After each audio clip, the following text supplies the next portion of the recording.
Welcome to Sacrilegious Discourse. For this is what the Sovereign Lord says. Why do you need prophets to tell people who you are and what you want? If you can justify everything that the God of the Bible has done, then you can justify any of your behavior. A lot of this mentality is trickling into what is now mainstream right-wing Christianity. I am capable of empathy greater than this God of the Bible. This is a Bible that they tell kids. This is the good Lord. This is the good book. He is fantasizing about murder, mass murder. Head over to sacrilegiousdiscourse.com right now to find out how to leave us a review or support us on Patreon.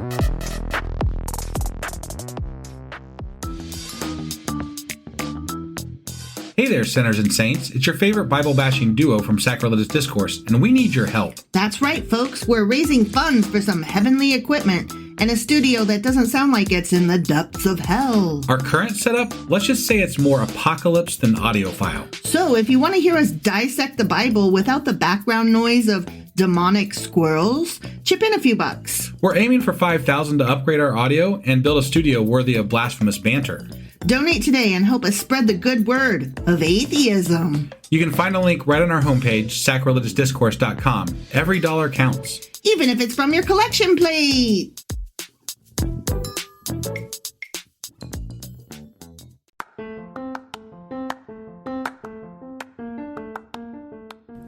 Welcome to Sacrilegious Discourse. I'm husband. And I'm wife. Together we're reading the Bible for the very first time.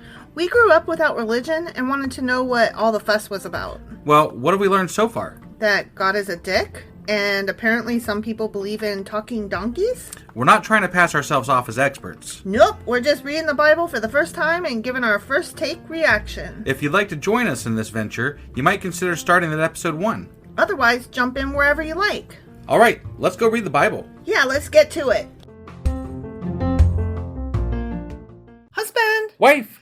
Do you know where we are and how we got here and what we're doing today? Well, we just finished reading Isaiah 35, and before I get into what we read in that one, I do have to apologize real quick because I did bad editing yesterday. Bad editor, bad. Yeah, so for anybody who hopped on to our regular podcast episodes to try to listen to this, you heard a mess of the ending and the beginning all in one.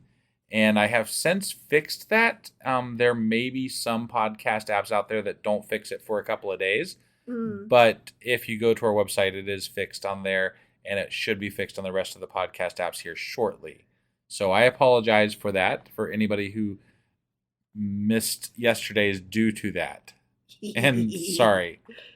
Sorry. That being said, yesterday in our podcast, which was Isaiah 35, it was very, very short. It was very short. And it seemed like it was all just like, yay, we're saving the Israelites and stuff and good things mostly. Gladness and joy will overtake them. Yeah. There wasn't really a lot to comment on. Like, okay, they're happy now again. No lions will get them on the golden highway, stairway to heaven. Yeah, all kinds of good shit. Take the high road. Happy, joy. Right. Yeah.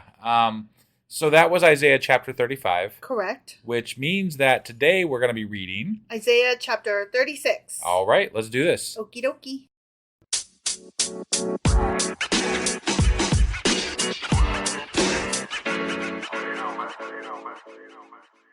All right, so we are hopping into Isaiah chapter 36. Okay. And based on my notes, I should let you know that we've already covered this material. Oh. And it's going to sound, I think... Very repetitive? Not repetitive, but I think you'll remember it. It'll be a good refresher. Okay.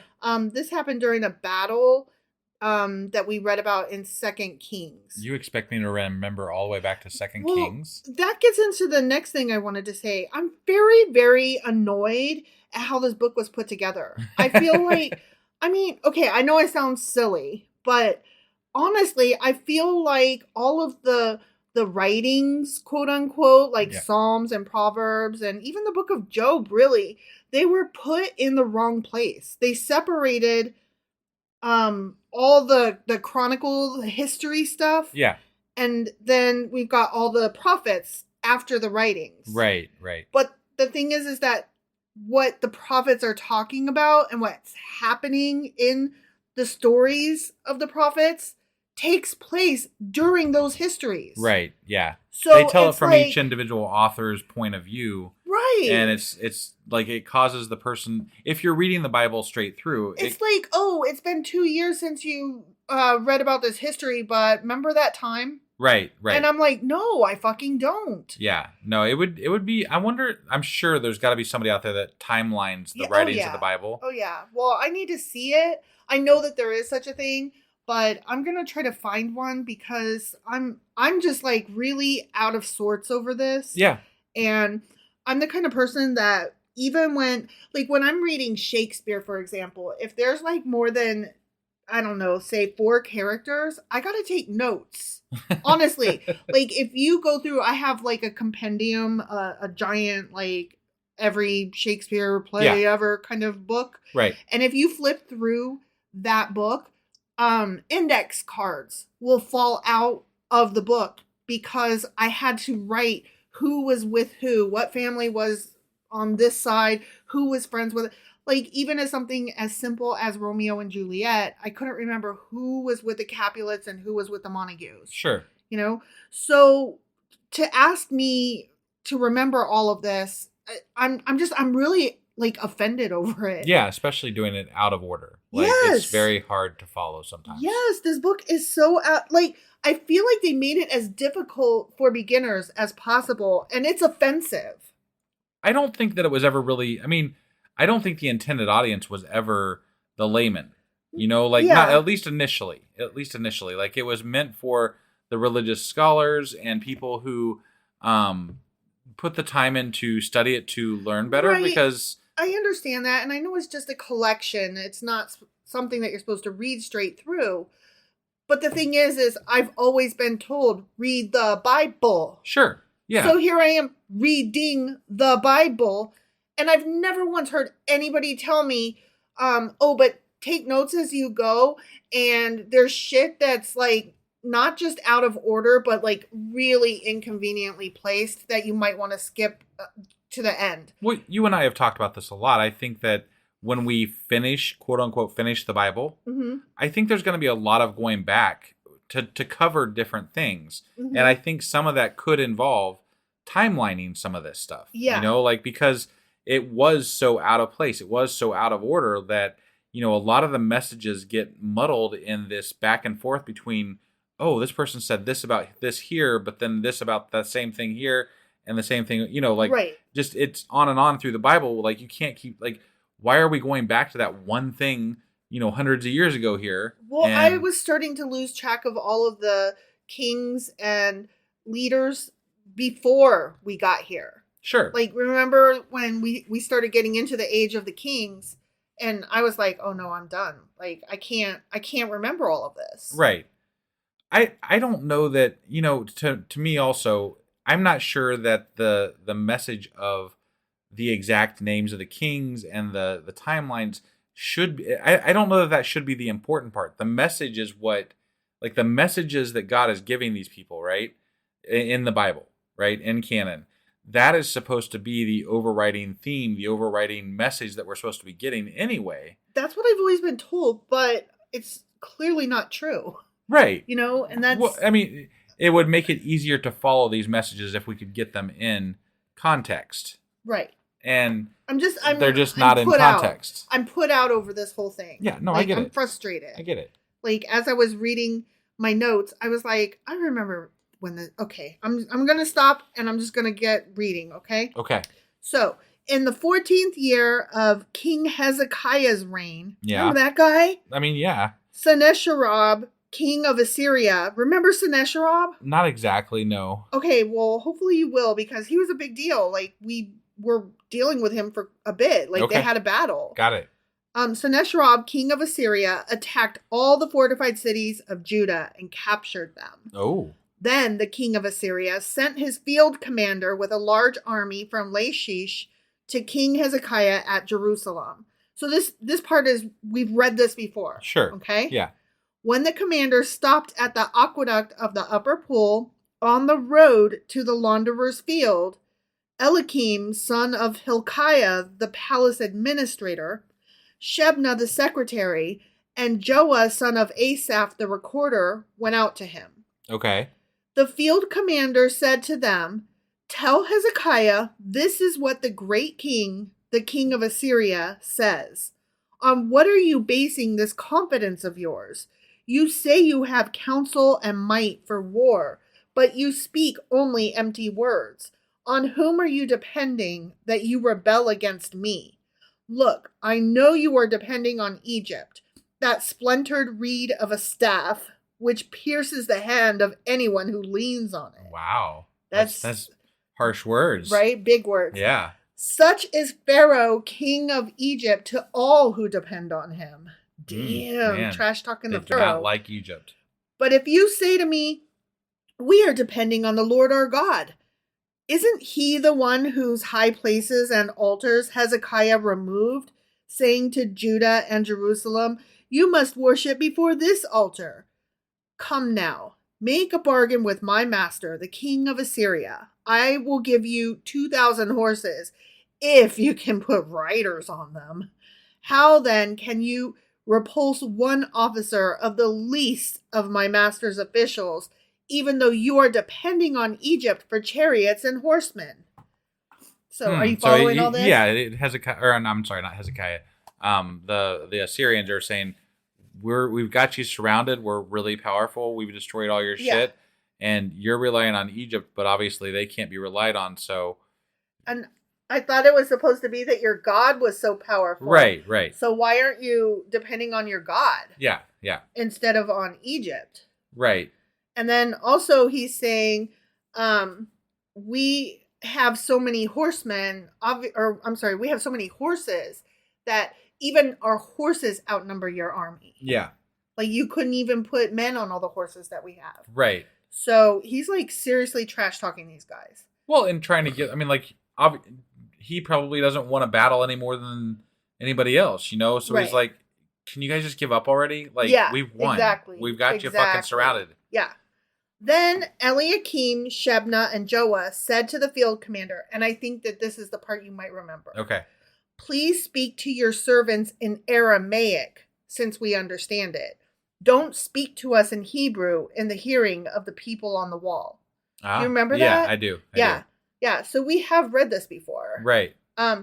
Because they didn't want the people to overhear the Assyrian king's people telling them, "You guys are all but beat. You guys, like, we have you surrounded, like you said, and, we outnumber you." I don't think when we read it the first time, I don't think it was spelled out in so much detail. It wasn't. It was definitely a lot shorter snippet. And we didn't really understand, like, what the fuck is happening. Right. So I think it's neat. Yeah, but this would have been nice to have this context when we were in the earlier chapter. It would have been cool to read this at that time. Right, yeah. But the commander replied, "Was it only to your master and you that my master sent me to say these things, and not to the people sitting on the wall, who, like you, will have to eat their own excrement and drink their own urine?" Ooh, damn. He's like, "We've got you surrounded. We can starve you out. Y'all are fucked. You're going to be eating your own shit and piss in a minute here, so fuck off." They might as well know, yeah. Yeah. Then the commander stood and called out in Hebrew, "Hear the words of the great king, the king of Assyria. This is what the king says. Do not let Hezekiah deceive you. He cannot deliver you." So he's saying, don't follow your own king. Yeah. "Do not let Hezekiah persuade you to trust in the Lord when he says, 'The Lord will surely deliver us. This city will not be given into the hand of the king of Assyria.' Do not listen to Hezekiah. This is what the king of Assyria says. Make peace with me and come out. Then each of you will eat fruit from your own vine and fig tree and drink water from your own cistern until I come and take you to a land like your own, a land of grain and new wine, a land of bread and vineyards." So he's saying basically, either we're going to come and starve you out, and then we're going to come in and kill you all, slaughter you. Or you can join us as probable slaves or well, something. you can sit here at home safe and sound for a few days until we Right. come back through, and then we will just peacefully take you and relocate you. Right. Like, you will be rehomed. Yeah. And like you said, probably as slaves. Right. But in the meantime... But the alternative is death and Right. starvation, so... Right. So, I mean, it's not a horrible offer, but it's like prolonging. Right. You It's know? not death anyway. It's not instant death. Right. It's just a slow death. Sure. Do not let Hezekiah mislead you when he says, the Lord will deliver us. Have the gods of any nations ever delivered their lands from the hand of the king of Assyria? Boom. I was reading some notes from an apologist, and he was like, this isn't to say that they believed that there were other gods. They just acknowledged that other people believed in other gods. Okay. And I'm like... So, but... Okay. Yeah, right, whatever. Right. I'm just like, we could get into this, but right. This isn't the only place in the Bible. I honestly don't... The way the Bible reads to me, it doesn't feel like people took God as seriously as they do today even. Yeah, I agree. agree. Like they were more just this entity that it was like a crapshoot, like Sometimes, I want this God to win today, so we're gonna bow to this God. Like sometimes we're like super spiritual and we're like, oh, look at our great crops and we should like thank that God, or oh, our crops are shitty, we should pray to this God. Right. But like any other time when it's just like middle ground, they probably weren't even thinking of the God. It feels that way. Right. Because they had other idols and stuff most of the time anyway. Yeah, exactly. So. Where are the gods of Hamath and Arpad? Where are the gods of Sepharvaim? Have they rescued Samaria from my hand? I'm going to guess no. I'm going to go with no. Yeah. Because I've never heard I don't of know those the places. answer, but yeah, that doesn't sound like... Right? Yeah. Who of all the gods of these countries have been able to save their lands from me? How then can the Lord deliver Jerusalem from my hand? But the people remained silent and said nothing in reply because the king had commanded, do not answer him. Okay. Do you remember all of that? Yeah. And we were like, I call bullshit. They would have said something. Right. Then Eliakim, son of Hilkiah, the palace administrator, Shebna the secretary, and Jonah, son of Asaph, the recorder, went to Hezekiah with their clothes torn and told him what the field commander had said. The end. Oh, that was it? That was it for that chapter. Oh, wow. Yeah. So that was just like a very much... It was that much more detailed version of what we read before. It's that conversation expanded upon. Yeah. Yeah. I mean, there's really nothing special about this chapter because it's all basically stuff we've already read. Yeah. And yeah, here's this battle happening. And I can even imagine that, not even imagine. I know this because we already fucking read it, but like God's going to win, like that's, and of course we're reading the Bible. So we always know, even if we don't know, God's going to win. Yeah. If he wants us to lose, we'll lose, but we'll only lose temporarily, and then we'll win somewhere down the line. Maybe. Either way, it doesn't matter. We're winning, we're with God, essentially. So it's fine. It's fine. This is fine. It's all fine. I mean, it's like any story that you expect to win. You're going to win. It's a Hallmark movie, but with slavery, rape, and lots and lots of blood and murder. Yeah. No, it is what it is. You know the ending, you just don't know how it's going to get there. Right. And they might pick out a Christmas tree on the way. All right. Well, anyway, that was a repeat of something we already knew. From 2 Kings. Mm-hmm. And so that was Hezekiah chapter... No, that was Isaiah. Oh, my God. Wow. I just threw that out there. Yeah. Isaiah chapter 36. Yes. Which means that tomorrow we will be back with... Isaiah chapter 37. All right. We'll see you then. Yep. Bye.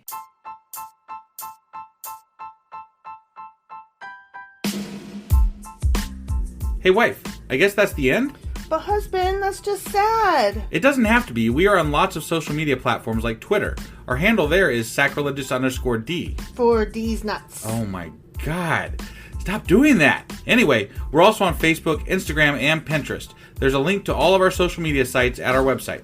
Ooh, we have a website? Yeah, it's sacrilegiousdiscourse.com, where you can also find a link to our merch shop. We have a merch shop? Yep, we have podcast-themed clothing, mugs, notebooks, and more, as well as an atheist and science-themed products. Wow, our fans should really go check that out right now. Definitely. They can get in touch with us by sending an email to sacrilegiousdiscourse@gmail.com. But before they do that, we could really use some help. Oh yeah? With what? Well, it's not free running the podcast, and we need some financial support in order to get better equipment, which will free up time so we can concentrate on our podcast and our fans. Okay, so what should they do? Head over to patreon.com/sacrilegiousdiscourse and sign up as a contributor on our podcast.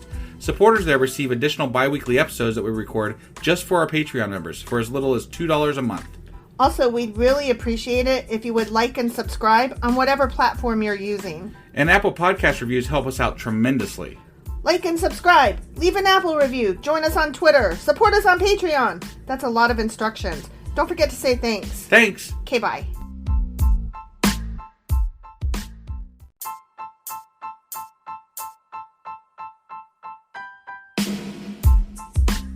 Hey wife, I guess that's the end? But husband, that's just sad. It doesn't have to be. We are on lots of social media platforms like Twitter. Our handle there is sacrilegious_D. For D's nuts. Oh my god. Stop doing that. Anyway, we're also on Facebook, Instagram, and Pinterest. There's a link to all of our social media sites at our website. Ooh, we have a website? Yeah, it's sacrilegiousdiscourse.com, where you can also find a link to our merch shop. We have a merch shop? Yep, we have podcast-themed clothing, mugs, notebooks, and more, as well as an atheist and science-themed products. Wow, our fans should really go check that out right now. Definitely. They can get in touch with us by sending an email to sacrilegiousdiscourse@gmail.com. But before they do that, we could really use some help. Oh yeah? With what? Well, it's not free running the podcast, and we need some financial support in order to get better equipment, which will free up time so we can concentrate on our podcast and our fans. Okay, so what should they do? Head over to patreon.com/sacrilegiousdiscourse and sign up as a contributor on our podcast. Supporters there receive additional bi-weekly episodes that we record just for our Patreon members for as little as $2 a month. Also, we'd really appreciate it if you would like and subscribe on whatever platform you're using. And Apple Podcast reviews help us out tremendously. Like and subscribe. Leave an Apple review. Join us on Twitter. Support us on Patreon. That's a lot of instructions. Don't forget to say thanks. Thanks. Okay, bye.